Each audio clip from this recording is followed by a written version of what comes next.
Round 2 of the ITU World Championship Series moved to Australia and the dual World Triathlon Gold Coast. A fantastic setting as athletes not only look for World Series points, but also improve their chances of a spot at the Rio Olympics. The swim was a pontoon start here for the first time, as 64 athletes got underway in the non-wetsuit swim over 1,500 metres. The first lap was along 1,000 metres, and it was no surprise that Spain's Carolina Routier hit the front, a familiar sight as she looked to get in clear water ahead of the congested field behind her. Routier didn't build up as big a lead as she would have liked though, and couldn't shake off Kirsten Casper from the USA and New Zealand's Nikki Samuels among others. Samuels wasn't too far behind, nor was Gwen Jorgensen, who was bidding for a 13th WTS win in a row, but it was Routier that led them out onto the Gold Coast streets. Great Britain has just one Olympic spot left, and both series leader Jodie Stimpson and Helen Jenkins will hope it's them that joins Vicky Holland and Non Stanford in Brazil in August. It was Jenkins who had the better swim here and was soon into her stride on the bike on probably one of the most technical courses the elite women will encounter this season. The Australians in the field also had the incentive of knowing the first to finish in the top 10 would secure an Olympic spot, and Emma Moffat was looking to make her third Games. It was soon a gang of 3 that had broken away, Jenkins joined by Andrea Hewitt and Bermuda's Flora Duffy.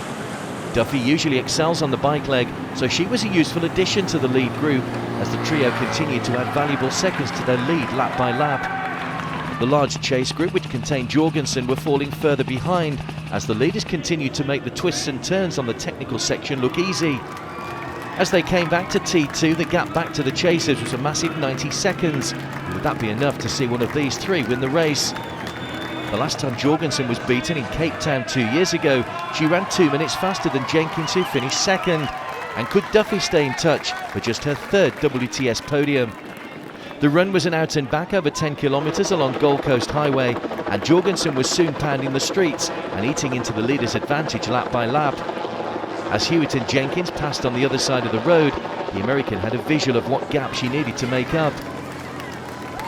Hewitt had now managed to get clear of Duffy as the late morning Gold Coast sun beat down, but it was Jenkins that continued to focus at the front as she put some distance between her and those behind her. On the final lap, the ominous sight of Jorgensen caught up to Hewitt and Duffy, but could she do the seemingly impossible and go after Jenkins in the time that remained? The answer was no, and the British athlete gave her Olympic hopes a huge boost by coming down the finishing chute first to secure her first win since San Diego in 2012. Sheer delight for the former 2-time world champion, who looks back to her best.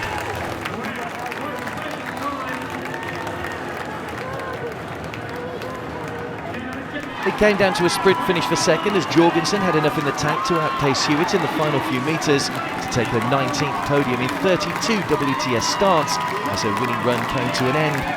The American's run split saw her halve the deficit off the bike, finishing 41 seconds behind Jenkins. For the second week running, the New Zealander followed Jorgensen home, having been runner-up to her in New Plymouth the week previously. So Jenkins the winner, Jorgensen second and Hewitt third on what was a fantastic dual World Triathlon Gold Coast.